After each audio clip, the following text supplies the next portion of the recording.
대학신문 기자를 직접 만나 기사의 내용과 함께 취재 뒷이야기까지 들어보는 시간입니다. 대학 기자 시그널, 오늘은 서울대학교 대학신문 신재영 기자를 초대했습니다. 안녕하세요. 안녕하세요. 네, 반갑습니다. 시청자분들께도 인사 한번 해주실까요? 네, 안녕하세요. 저는 서울대학교 대학신문 기자 신재영이라고 합니다. 오늘 이렇게 불러주셔서 너무 감사하고 MC님과 함께 재밌는 얘기 많이 나누고 가도록 하겠습니다. 네, 감사합니다. 신재영 기자에게 오늘 소개받으려는 기사는요, 서울대학교 대학신문 2027호 사면에 실린 특집 기사입니다.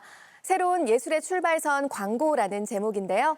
새로워진 광고의 흐름을 신재영 기자로부터 전해드릴 수 있을 것 같습니다. 그럼 지금부터 질문 드려볼게요. 네, 기사 제목을 보면은 광고와 예술이 만난 지점을 소개를 하고 있는데 최근 광고 트렌드가 어떤지 좀 짚어주세요.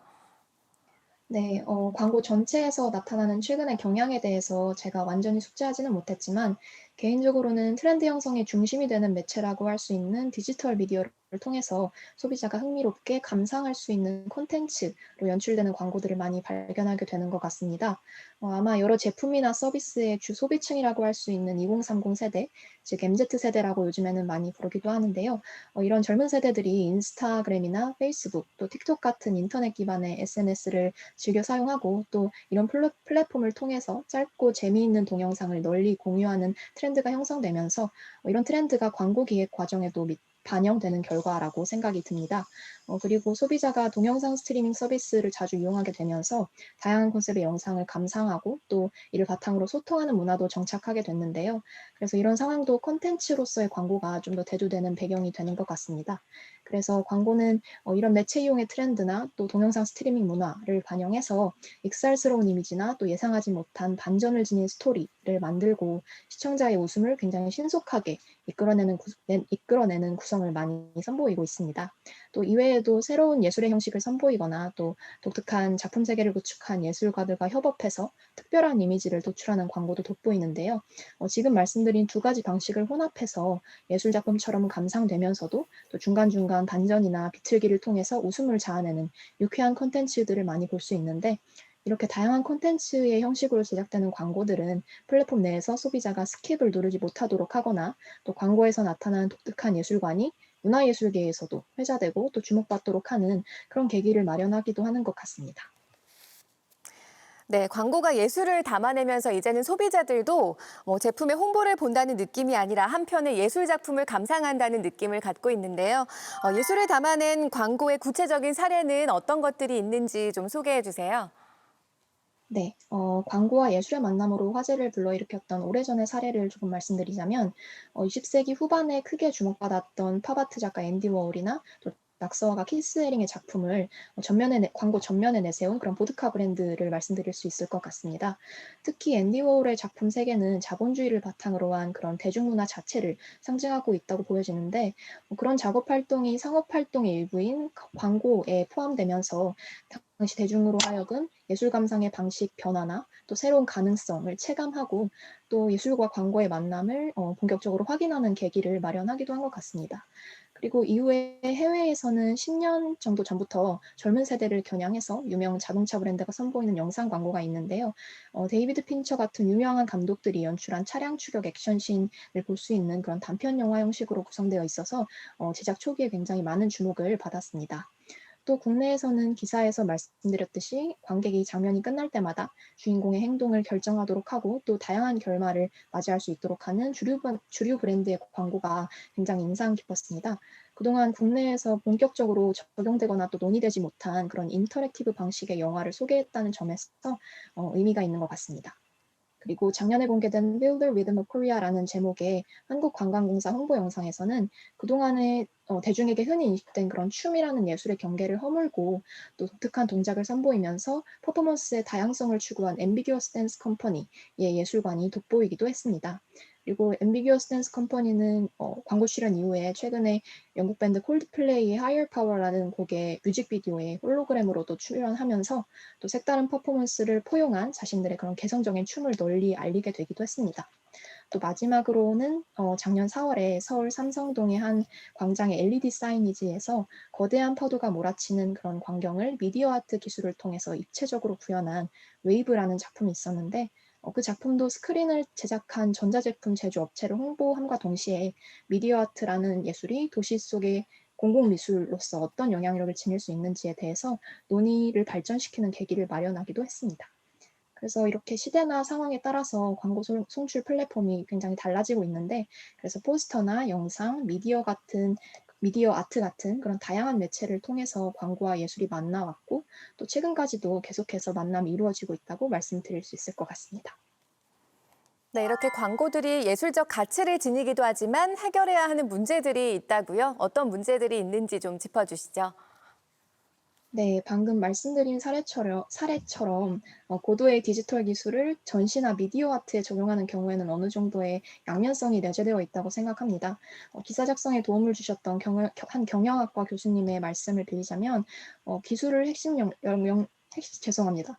역량으로 지닌 기업과 예술가가 협업하면서 기업은 수준 높은 기술력을 적용해서 예술가의 구상이 현실화되는 과정의 조력자로서 역할을 할 수 있습니다. 그런데 이 과정에서 기술과 예술의 경계가 좀 모호해지고 그리고 전자가 후자를 지배하는 구조가 나타날 가능성도 점차 제시되고 있는 것 같아서 이런 광고 기획 작업이 이루어질 때는 예술가와 기업 간의 어떤 진정성 있는 소통이 우선시되고 또 광고의 원천이 되는 예술가의 개성적인 아이디어를 존중해서 결과물에 충실히 반영하려는 그런 기업의 노력이 동반되어야 한다고 생각합니다. 이외에도 광고에 나타난 예술에 대해서 미학과 강사님께서 짚어주신 몇 가지 쟁점을 말씀드리자면 해당 콘텐츠의 창작자가 누군지를 구별해내기 어렵다는 점이 있습니다. 엄연히 광고라는 이름으로 대중에게 소개되는 콘텐츠라서 창작에 참여한 예술가가 유명하지 않다면 그를 특정하기가 굉장히 어렵고 또 그래서 그 예술관을 공론화하고 좀 면밀하게 탐구하기가 어려운 게 사실입니다. 그래서 광고는 장기간 주목을 받으면서 또 꾸준히 회자되기 어려운 환경에서 공개되다 보니까 영상이 유튜브와 같은 동영상 스트리밍 서비스 내에 업로드되지 않는다면 예술적 가치를 지녔다고 해도 오래 수용되지 못하고 쉽게 휘발될 수 있다는 문제점도 좀 있습니다.